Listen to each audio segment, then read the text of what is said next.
बच्चों आपकी next exercise 3.2 जिसमें कि बाइनोमियल से या ट्राइनोमियल से मल्टीप्लिकेशन है। तो ये मल्टीप्लिकेशन कैसे होता है बाइनोमियल का बाइनोमियल से? इसमें हमारा जो भी टर्म होता है, ठीक है, किसी पॉलिनोमियल या किसी भी बाइनोमियल का जो भी टर्म होता है तो उसको दूसरे बाइनोमियल के हर टर्म से मल्टीप्लाई होती है, ठीक है। इसमें हमारा जो प्रॉपर्टी यूज होती है वो होती है डिस्ट्रीब्यूटिव प्रॉपर्टी यूज। जैसे कि a प्लस बी और c प्लस डी, ठीक है, दो बाइनोमियल है हमारे पास, तो हमें इनका प्रोडक्ट निकालना है। तो कैसे निकालेंगे प्रोडक्ट? प्रोडक्ट का मतलब आपको समझ में आता है कि हमें क्या करना है, आपस में इनकी मल्टीप्लाई करनी है।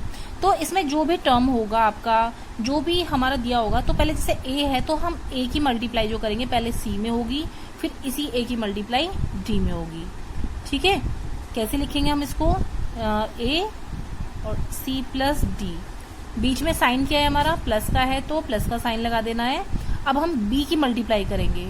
b की मल्टीप्लाई किससे करेंगे? पहले c से और फिर d से, ठीक है। अब हमें a की मल्टीप्लाई अंदर कर देनी है।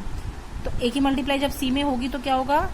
ac प्लस का साइन, a की फिर मल्टीप्लाई हम d में करेंगे तो क्या हो जाएगा? ad, ठीक है।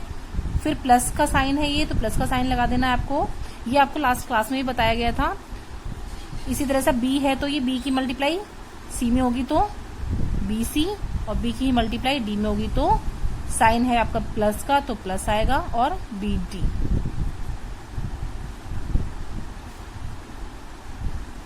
ठीक है। तो मल्टीप्लाई करके आपका आएगा ac plus ad plus bc plus bd। तो इसी तरह से कोई भी हमारा बाइनोमियल है तो उसकी बाइनोमियल से किस तरह से मल्टीप्लाई होती है? हर टर्म की, हर पद की, उसकी जितने भी पद होते हैं उसमें सबसे मल्टीप्लाई होती है 1 by 1 करके।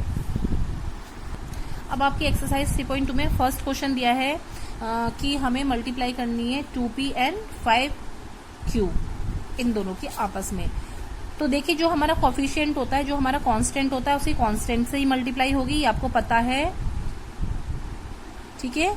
और जो भी हमारा ये एक्सप्रेशन होगा उसके हम एक्सप्रेशन से ही मल्टीप्लाई करेंगे। अच्छा, आपको पता है कि ये जो आपके पेयर्स हैं वो क्या है? मोनोमियल है, बाइनोमियल है, ट्राइनोमियल है। तो ये मोनोमियल है, ठीक है, क्योंकि इसके आगे प्लस में माइनस में कुछ भी नहीं है, सिर्फ एक बीच में कॉमा है। कॉमा यानी कि कॉमा इन दोनों को सेपरेट कर रहा है, अलग अलग कर रहा है। तो देखिए कोफिशिएंट की कोफिशिएंट से मल्टीप्लाई करेंगे तो आप क्या आएगा? 10 आएगा। जो आपका वेरिएबल है उस वेरिएबल की दूसरे वेरिएबल से मल्टीप्लाई करेंगे तो क्या आ जाएगा? pq, ठीक है। यही आपका आंसर है। इसी तरह से इसका जो फर्स्ट का ये f है, ठीक है, एक मैं ये बता देती हूँ, बहुत इजी है ये, बहुत मुश्किल नहीं है करना। कोफिशिएंट के कोफिशिएंट से मल्टीप्लाई 2 मल्टीप्लाई 3, ठीक है। प्रोडक्ट है तो इस r की इस r से मल्टीप्लाई r इंटू r, इस s की इस s से मल्टीप्लाई s इंटू s, ठीक है। तो 2 3 जा आपको पता है 6, r और r की जब मल्टीप्लाई हो रही है तो एक्सपोनेंट हो जाएगा, स्क्वायर हो जाएगा, r स्क्वायर। s की s से मल्टीप्लाई होगी तो s स्क्वायर। बीच में प्लस माइनस कुछ नहीं, क्यों? क्योंकि हम इसका प्रोडक्ट निकाल रहे हैं, मल्टीप्लाई हो रही है, ठीक है। यही इसका आंसर हो जाएगा।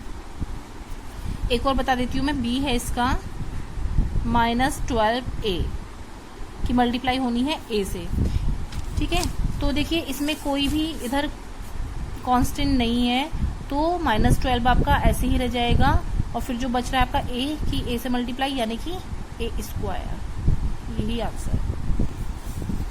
क्वेश्चन नंबर 2 दिया है, find the areas of the rectangles with the following pairs of monomials as their lengths and breadths respectively. इसमें हमें क्या दिया है? हमें एरिया निकालना है एक रेक्टेंगल का, ठीक है। और जो हमें मोनोमियल के ये जो पेयर्स दिए हैं इसमें हमारी एक लेंथ है और एक ब्रेड्थ है, ठीक है।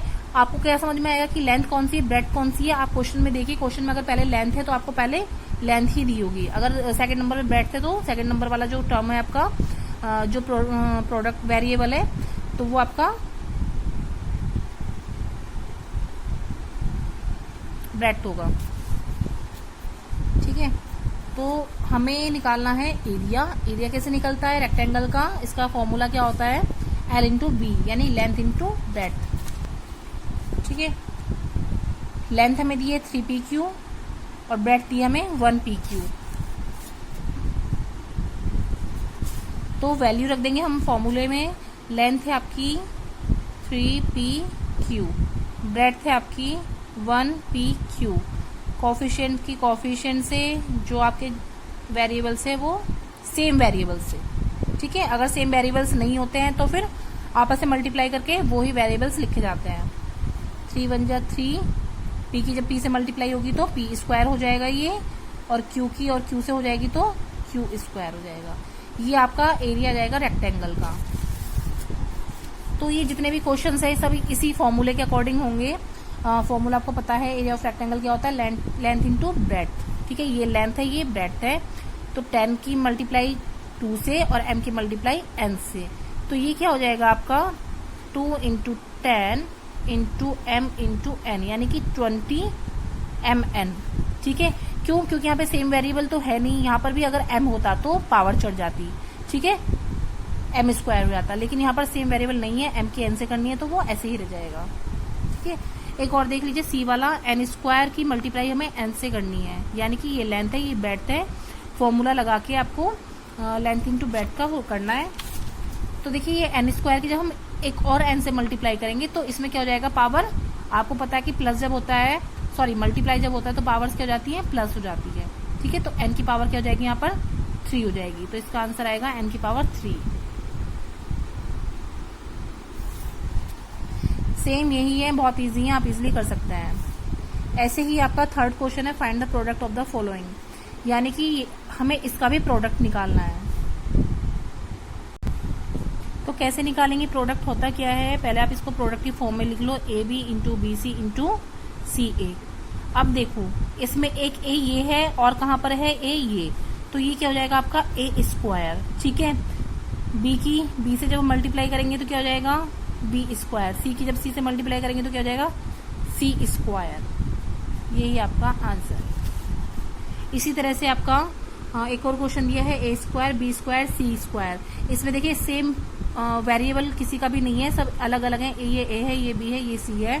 तो जब हम मल्टीप्लाई करेंगे तो मल्टीप्लाई करके ये एज इट इज ही लिखा जाएगा, ए स्क्वायर बी स्क्वायर सी स्क्वायर। बस बीच में जो कॉमाज होंगे वो हट जाएंगे। ऐसे ही आपका सी है माइनस एम माइनस एन और माइनस एम स्क्वायर। हमें इन तीनों की मल्टीप्लाई करनी है, प्रोडक्ट निकालना है। तो देखिए ये तो सेम है हमारे वेरिएबल, ठीक है, ये अलग है, ठीक है। तो आपको मल्टीप्लाई जब होगी तो साइन के साथ मल्टीप्लाई करना है, आपको साइन नहीं छोड़ना है। तो देखो इसे माइनस और माइनस की जब मल्टीप्लाई होगी तो वो क्या हो जाएगा आपका प्लस बन जाएगा, और जब m की m स्क्वायर से मल्टीप्लाई हो जाएगी तो वो क्या बन जाएगा m क्यूब बन जाएगा, ठीक है। फिर आपका एक और रहा माइनस n, तो ये आपका ऐसे ही लिखा जाएगा माइनस n, ठीक है। आपको पता, एक मिनट, ये हमें ब्रैकेट में लिखना पड़ेगा क्योंकि क्या हो रहा है बीच में मल्टीप्लाई हो रही है। अगर हम ऐसे ही यहाँ पे माइनस लगा देंगे तो ऐसा लगेगा ये m क्यूब माइनस n है, ठीक है। अब ये हम माइनस आगे ले आएंगे तो ये आपका बन जाएगा m क्यूब n। ये आपका आंसर आएगा।